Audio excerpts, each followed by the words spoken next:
Europe 1. Merci d'être avec nous pour la suite de Culture Média. Dans un instant, nous recevrons Virginie Lemoine pour sa nouvelle pièce de théâtre. Mais on est toujours avec Francis Huster et Diane Lair qui seront dans le jeu d'enquête Murder Party au musée le 16 juillet prochain sur M6. On va maintenant revenir sur quelques souvenirs, sur vos parcours. Voici le premier. À 15 ans, j'avais des rapaces aux os, des vieux et des grands. Je savais leur faire la chasse de la pointe de mes 15 ans. Serge Lama à 15 ans. Alors vous avez un point commun tous les deux, je ne sais pas si vous le savez, c'est qu'à 15 ans, vous faisiez déjà preuve d'une grande détermination. Est-ce que vous vous souvenez des décisions importantes que vous avez prises à cet âge, Francis Huster?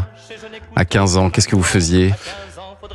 À 15 ans, j'ai décidé de dévier totalement du destin que mes parents voulaient me conduire. Et c'était quoi votre destin? Mon destin, c'était la médecine. C'était de devenir chirurgien, parce que j'avais mon oncle Albert qui était à Villejuif, et puis mon cousin d'ailleurs, qui est devenu un grand chirurgien. Lui-même, et vous, Thierry, vous êtes dit non. Et puis moi, j'ai complètement bifurqué vers le théâtre et vers cette passion incroyable de partager cette folie de vivre des tas de vies différentes de la mienne. Donc vous entrez au conservatoire municipal du 18e arrondissement de Paris, déjà certain de vouloir en faire votre vocation, le théâtre. Et puis vous, Diane Lair, vous commencez à travailler à 15 ans. J'ai vu ça, vous avez commencé à faire des petits boulots à 15 ans. Dès le début, mes parents, moi, ça a toujours été 1 euro égale 1 euro. Et donc, il fallait le chercher. Et ils m'ont toujours, la valeur du travail était très importante à la maison. Donc, si on voulait quelque chose, il fallait le payer une fois même, sinon ils ne le payaient pas. Et à 17 ans, donc 2 ans plus tard, vous dites je veux m'installer toute seule. Ça y est, je suis partie très tôt de la maison. Ah oui, c'est très tôt. Ouais, c'est très tôt. Mais en fait, j'avais des parents qui étaient tellement aimants, et c'est une chance. Mais du coup, je me disais, est-ce qu'un jour j'arriverai sans eux, tellement il y a de l'amour à la maison. Et je me sentais tellement couvée que je me suis dit, il faut que je vole de mes propres ailes. Et c'était très frustrant pour mes parents, parce que je répétais sans cesse, j'ai tellement hâte d'avoir 18 ans. Et ils me disaient, mais qu'est-ce qui se passe à la maison pour que tu aies autant envie de partir? Et je disais, parce que je me prouvais que je suis capable de le faire. Et donc après, je suis partie vivre un an du coup seule, et après je suis partie vivre à l'étranger. Et puis quelques années plus tard, il vous est arrivé ça. Miss France 2022 est et restera Miss Île-de-France. Je me rappelle très bien. Mais oui, j'ai revu les images hier. Votre émotion magnifique, c'est Jean-Pierre Pernaut en 2021 qui annonce votre sacre au concours Miss France aux côtés de Jean-Pierre Foucault.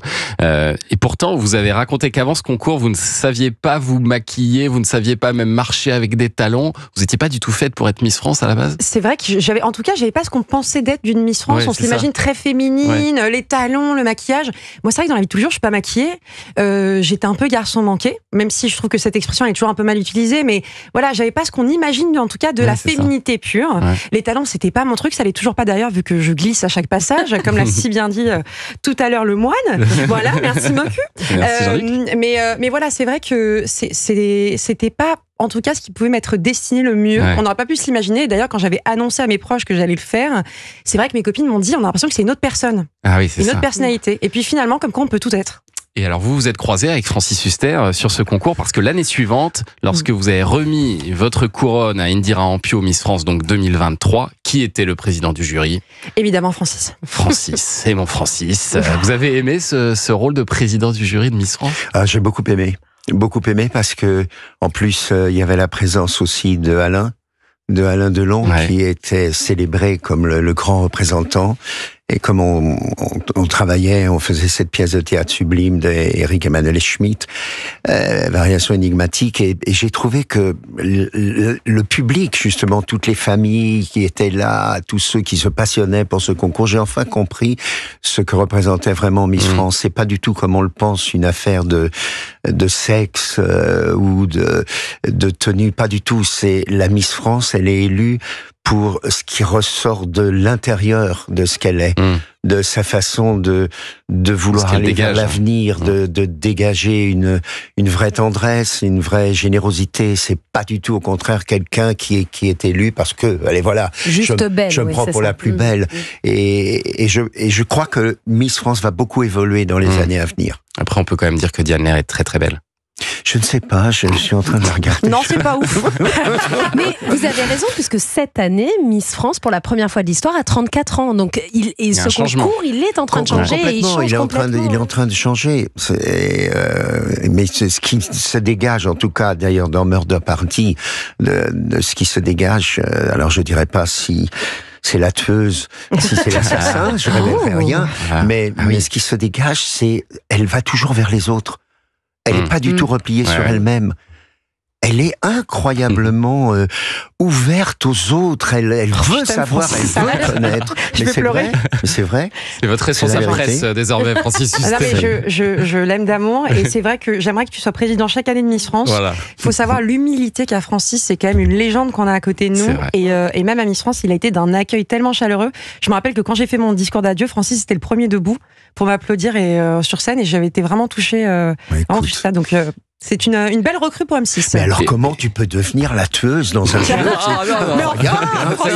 Il a craqué, il a dit. Oh là là. Mais non, mais je ne dis rien. Vous dites rien.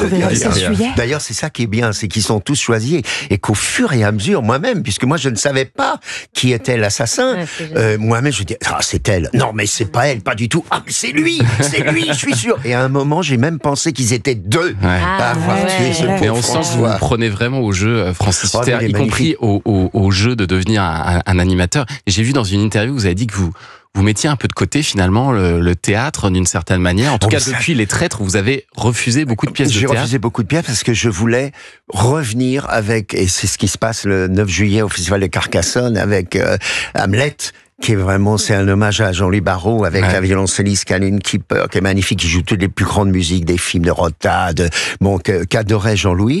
Et puis aussi, alors là, je vais aller encore plus loin dans la folie, d'aller vers autre chose, justement, comme toi, de découvrir les autres. La Légende de Monte Cristo, c'est une comédie musicale qui va être créée au Grand Dôme, mais qui aura toute une tournée extraordinaire. Là aussi, des jeunes pour pouvoir être avec eux, et là j'interpréterai quelque chose de fou avec l'intelligence artificielle. On verra Alexandre Dumas parler vraiment avec son visage qui bouge et qui raconte, et ce sera ma voix, donc je suis fou de joie d'interpréter sans qu'on me voie Alexandre Dumas. Et puis bien sûr en thérapie, la grande série qui est portée au théâtre, et qui est maintenant sera créée au théâtre Antoine au début de l'année. Et puis le Zodiac. Et les Zodiacs. Je l'aurai, le Zodiac. Il ne s'arrête jamais. Le retour. Non, je m'arrête jamais. Il est sur tous les fronts. Tu m'as dit ce soir, où est-ce qu'on se retrouve? Je te le dirai après. Tu me diras après. Que vous allez pouvoir retrouver aux côtés donc de Diane Lair dans Murder Party au musée. C'est à voir mercredi 16 juillet, 21h10 sur M6. Merci mille fois d'être venus tous les deux au micro d'Europe 1 ce matin. Merci. À bientôt. Merci à vous. Merci beaucoup. Et Culture Média continue Thomas Hill dans un instant avec votre invité culture. Mais oui, je reçois Virginie Lemoine qui nous présente la pièce qu'elle a écrite et qu'elle va mettre en scène au Festival Off d'Avignon. À tout de suite sur Europe.